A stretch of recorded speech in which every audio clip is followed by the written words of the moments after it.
I remember him standing there with a hat and a mustache and a cigar, and I've never seen. He looked like something out of a B movie. He was just like evil personified or something. I don't know, but I never saw anything that looked like that. And very soft spoken. And I thought, I don't know what that is, but I want one of those. That was immediate, just immediate. And Nobody in my family looked like that.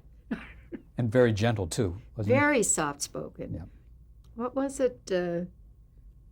I think Chevy Chase said as a kid, he watched him, and he looked like a gangster. But he said, I always knew he wasn't going to hurt me. Did you have to, what song rather did you sing for them? Would I love you, love you, love Oh, you? oh. That was one. And then I had to go, as I say, I was not really acquainted with the popular music, and I had nothing but I had studied all the Gershwins and all the Cole Porters, and I knew the books and whatever. And the point on the 2-hour show was not to be entertaining, it was to kill time. We had to kill time because what they did was essentially hire somebody to put records on, and it was a visual medium. We had to do something visual, and it hadn't been done before. So I would just learn. The verse would take, if it was a good long verse, would take about 45 seconds, and then you'd do the chorus, and that would be a minute, and then you'd go back to the bridge, and that would be another If you really worked on it well, you could do a 6-minute song. You'd kill 6 minutes. That was terrific. And all the songs were the character songs were what I used to call my terminally perky songs. They were always wake up, good morning, all of those kinds of things. And I would learn them, but 8 of them a day. I was very, very nearsighted, and I couldn't see. And then contact lenses in those days were the full eye. And oh, trust me, I was fitted for them, and I said, I don't care if you make them. I'm not going to put that on my eye. It's terrible. So then they began to shoot me closer with the 2-inch lens, but you didn't move because your nose would get bigger and shorter or whatever. So we would have these huge cue cards there, and I would be singing and then looking at the cue card. But as I say, I always had very interesting lyrics. They were not always right. To fill 2 hours, was it scripted? I mean, did you know what was going to go next? The first thing, there was a thing called Mimeo that had purple ink in it. And it would be like a menu. October 31st, Kovacs blabs, Edie sings, Turtle comes on. That's it.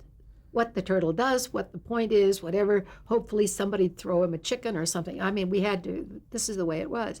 And then on the way to work, you would stop, you'd look at anything that was interesting. I'd just pull it out of the trash bag, and it would go, whatever was there that was unusual. Rubber chicken? Oh, yeah, we had a lot of rubber chickens, and I was the master of the rubber chicken because I was the master of the 10-second fill. When he was on to do something, all of a sudden we began to get sponsors, real commercials, and he would do the live commercials.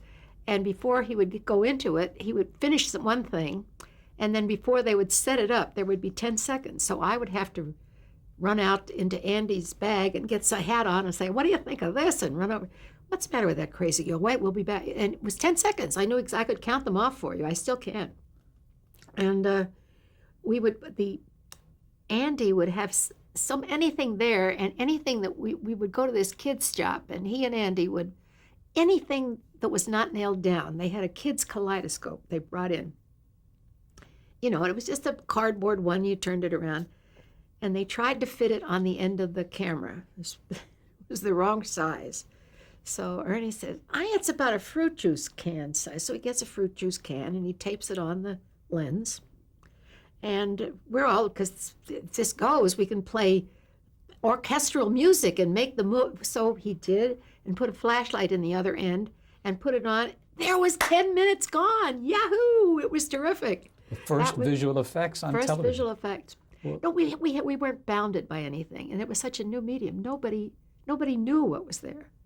And Ernie, who had never trained as a nightclub comic or a stand-up or even an actor, he taught acting, and he penciled in the mustache because he liked the character parts. He was 18 and he was penciling in this mustache, and we just weren't bounded by anything, and anything went. I mean, whatever was there was on the air.